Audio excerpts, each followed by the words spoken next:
What's up, everyone? It's Reese. Have you ever wondered how a GPS can track your exact location, not just the average speed over your trip? Or why businesses can predict if making one more product will make them more money? Well, that's the magic of derivatives and tangent lines in calculus. Today we're diving into what they are, how to use them, and real-life examples of them. By the end, you'll see this is not just math, but a tool for understanding change over time. Imagine you're on a roller coaster. Your position changes over time. That's like a curve on a graph. But how fast are you going at the exact top of the loop? That's where derivatives come in.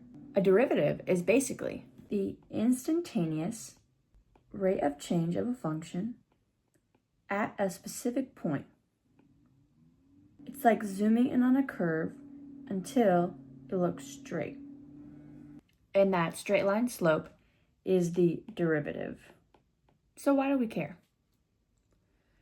Derivatives help us predict and optimize. In physics, they give velocity from one position. In economics, they show marginal costs, how much extra it costs to make one more item. In tangent lines, that zoomed in straight end touching one point on the curve, which represents the derivative's value initially. See how the secant line, which is this line connecting the 2 points, see how the secant line, which is this blue line,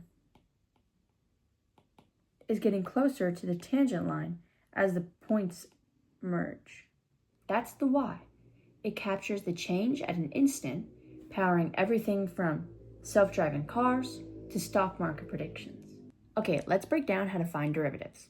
Mathematically, the derivative of f of x at x equals a is the limit as h approaches 0 of f a plus h minus f of a divided by h.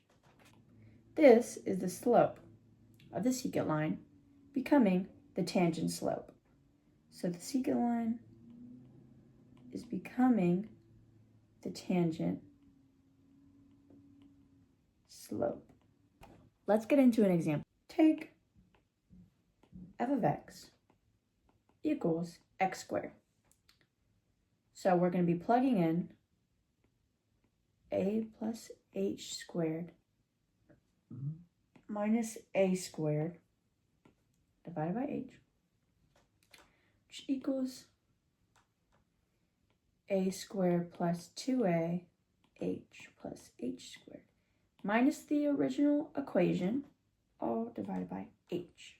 Then we'll cancel out the h's and eventually get h equals 2a. As h approaches 0, it's 2a. So f prime of x equals 2x. We're replacing the x, as we see in the original equation, with an a. To find the tangent line at this point, say x equals 3, for f of x equals x squared, the slope, m equals f prime of 3, equals 6, because we're doing 2x from the original x squared, because when you're finding the derivative, you put the exponent in front. So this is now 2 times 3, which equals 6. So the point would be 3, 9.